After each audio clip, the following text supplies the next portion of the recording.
All right, in this, I'm going to be talking about both rookies who are moving up rankings in a dramatic way, as well as veterans that kind of won the NFL draft with nobody going to their team. Now, I know you're going to roll your eyes. We're going to talk about Michael Penix Jr. This is a quarterback that is the talk of the town because the Atlanta Falcons probably made the worst pick of the draft, taking him at 8 now. It's a quarterback that a lot of people had on their boards as a borderline round 1 option. I mean, maybe late round 1, early round 2. And yeah, for him to be a top 10 pick is laughable considering Kirk Cousins just got $180 million. Now, keep in mind, NFL contracts, they're kind of fake. Instead of looking at the total number, you're always wanting to instead go through and look at the guaranteed money. And Cousins has 2 years of guaranteed money for the Atlanta Falcons here. And this is a team that just gave Kirk Cousins this money, I want to say 2 months ago. Free agency was like 2 months ago, right? So let me get out ahead of this.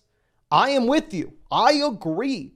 I think the Atlanta Falcons made a very poor decision here, either in taking Michael Penix at 8 or giving Kirk Cousins the bag. I think you can do one or the other. You can pick a lane, but to do both is a little bit egregious. Now, we have to take a step back. We have to now reevaluate this situation, right? It's completely different than what we were looking at a week ago. And if you are looking at Michael Penix Jr., for him to get top 10 NFL draft capital, it guarantees him a shot at the NFL starting job. What I did is I went over the past 20 years through all the draft history, and I pulled every single quarterback to go inside the top 10 picks of the NFL draft. And if you were looking at every single one of these guys, we had 42 of them. Obviously, the vast majority of them, they got the starting job year 1, whether that was in week 1, whether that was in week 5, whether that was in week 10. I mean, obviously, it varies player to player, but the majority of them got the starting job in year 1. Hell no, I'm not expecting that to be the case with Michael Penix Jr. But what's interesting is, out of these 42 players, 100% of them at least had a chance to start by year 2. 100%. So if Michael Penix Jr. does not start year 2 for the Atlanta Falcons, and instead they go, okay, we're going to ignore the fact we just took him at pick 8. We are going to go with the investment that we had previously made. I'm going to be starting Kirk Cousins for the first 2 years of Michael Penix's NFL career. It will be the first time we've ever seen it. The first time in NFL history. Now, of course, we've also said it would have been the first time in NFL history for Trey Lance to not get a starting job chance, which there's a first time for everything, ladies and gentlemen. So there's a shot that Michael Penix Jr. isn't a starting quarterback to year 3, but all the historical data says he probably sits out this year, probably gets a crack at the starting job in 2025 unless Cousins just absolutely lights it up coming off the torn Achilles. And yeah, now I have to move Penix from someone that I had as a mid-second round rookie pick to, I think now on the site, we're going to have him at the 112. Now, obviously, I've talked to some guys, the Fantasy Stock Exchange. They still have him as a mid-second round pick. They're not moving him up as aggressive as I am. I'm going to have to sit here and really think about how I'm going to be viewing him in comparison to the other wide receivers that can make a difference this year. Because if you're looking at Penix versus Ladd, if you're looking at Penix versus Keon Coleman, it's an interesting conversation to have there in that those are wide receivers that are stepping into phenomenal situations that could realistically do something as a rookie. And we're not expecting Penix to do that unless you see an injury to Kirk Cousins. But I also think if you take him 112, you take him 201, you take him 202, it's priced in that he does nothing year 1. And the probability that he sees his value go down going into 2025, it's just not going to happen. You take him at the 203, 204 in your rookie draft this year. He's worth at minimum the 203 or 204 in your rookie draft next offseason. There's really only upside for his value to go from there. Now, let's stick it with the quarterbacks. I want to talk about a couple of these guys. Let's talk about J.J. McCarthy. He does not get the top 5 NFL draft capital that a lot of people are assuming, but he does go top 10. And what's a big time difference between the two of these players is his situation is perfect. We're not having to sit here and go, does he start year 2? Does he start year 3? No, this man's starting year 1. Okay. Sam Darnold's not him. And with McCarthy, he's stepping into a situation in which he is going to be playing alongside the best receiver in the NFL in Justin Jefferson. He is going to be playing alongside one of the better wide receiver twos in the NFL in Jordan Addison. When healthy, I think TJ Hawkinson is one of the best tight ends in the NFL. So McCarthy is going to have one of the best sets of weapons you can find. He has a clear path to the starting job. He has top 10 NFL draft capital, indicating that this is someone that is going to have a decent sized leash. So I'm in on McCarthy. I'm not going to sit here and say, oh, I know exactly how to evaluate him. I know his fans say, oh, okay, he's extremely young. He was great on third downs at Michigan. I know his detractors are going to say, okay, well, he never really had to throw the ball. I mean, this was an offense that just ran it over and over and over again. I know the pros and the cons of the arguments that people make. I just think I'm not going to be able to pick the winning side. I'm going to look at draft capital. I'm going to look at the situation they're stepping into, and it's hard to get better than what McCarthy has. I'm going to be putting McCarthy 106, 107. I think I can make an argument for McCarthy over Rome in Superflex. Now, Bo Nix, another one of these guys. I'm moving up. I previously had Bo Nix as, like a mid-second round pick, but now he goes pick 12 to Denver. I have no idea if this guy's any good. I do know he's going to start year one. I know if he shows absolutely anything, if he looks like an average NFL quarterback, then all of a sudden he's going to be worth significantly more in Dynasty than just a late round one pick. So I'm 100% willing to take him late round one. I think this is a pretty bad supporting cast in Denver, though. But it's just hard to ignore the draft capital that he gets in comparison to what was expected previously. Now, let's go over to some wide receivers here. Let's look at Xavier Worthy. This is arguably the best landing spot you can have. You give the best quarterback in the NFL the fastest wide receiver now in the NFL. Obviously, aggressive statement, but y'all know where I'm coming from. And if you are looking at what you have here, this is a situation where he goes round one, and it's not that he just goes round one, but the Chiefs trade up to get the guy. Hollywood Brown's on a one-year deal. The Worthy Hollywood comps make a ton of sense based off size, based off athleticism. Hopefully Hollywood can go out there teach him a few things. Worthy was a very productive player at Texas, broke out at 18 years old, gets the draft capital he wants. So I don't know. I'm really excited about Worthy in KC. I clearly have him as a round one pick. I think we're going to have him like right ahead of Michael Penix. I think we're going to have him like 110, 111 in Superflex drafts. Now going over to Slicky Ricky, whatever the hell you want to call him. We have to put him here because I thought he was going to be in like the jumbled mess of round 3 wide receivers, and he goes round 1 to a team that, historically speaking, great talent evaluators outside of Trey Lance. So let's not go there. But anyway, the question is what's happening with Ayuk? What's happening with Debo? Because my assumption was on day 2 of the NFL draft, we were going to see the Bills go out there and they were going to trade pick 33 for Brandon. I thought that we were going to see an Ayuk trade. It didn't happen. So we're sitting here now going, did the Niners really want to go through and trade Ayuk or Debo for a 2025 pick when this is a team that needs to be contending this season? Would they rather just let Ayuk walk after the year and then have Ricky stepping into his place in 2025 and they're just really trying to win this season? So this is one of those instances where I don't really know how to rank him right now, just because a lot of it's going to come down to what we are seeing with Ayuk, with Debo. Film guys really like him. His analytical profiles, kind of whatever. Let me pull up my rankings with where we are currently sitting with him. I think we have him as an early second round pick. I would definitely prefer Worthy over him. I definitely prefer like Ladd and Keon's, a couple of guys that we're about to talk about right now.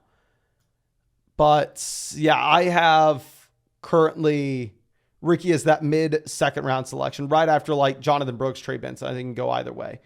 But we'll talk about Xavier Legette for a second. I mean, yes, he gets round 1 NFL draft capital as well. I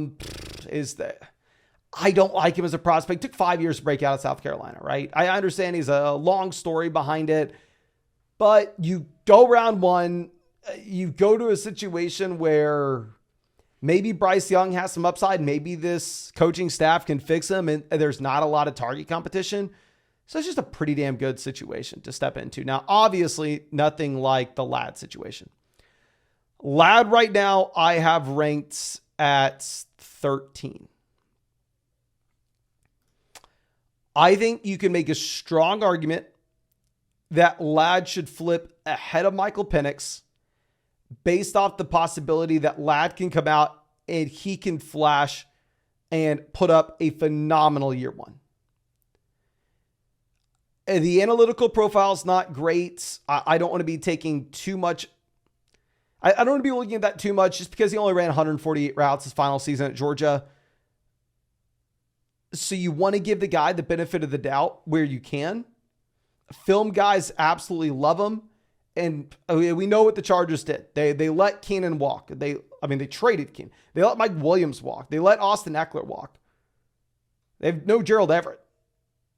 So a team that all of a sudden, Ladd's going up against Quentin Johnston and Joshua Palmer with one of the best quarterbacks in the NFL. Even if this team wants to be run heavy, Ladd's in a phenomenal spot and gets great draft capital as well going into the top 35 picks. So I will update the rankings on the site. We're going to probably be tinkering with these for God knows how long. I'm looking at this. I kind of want to move Brock Bowers around as well. But of course, if you want to pull up all our rankings, there are 3 Dynasty rookie draft guides on flogfantasy.com. You can find my Dynasty rankings. You can find all the rankings for all your favorite creators. Plus, if you use code FLOCK and flogfantasy.com, yours truly will break down your Dynasty team. And I'll tell you exactly what you should be doing in your rookie draft this year in a podcast.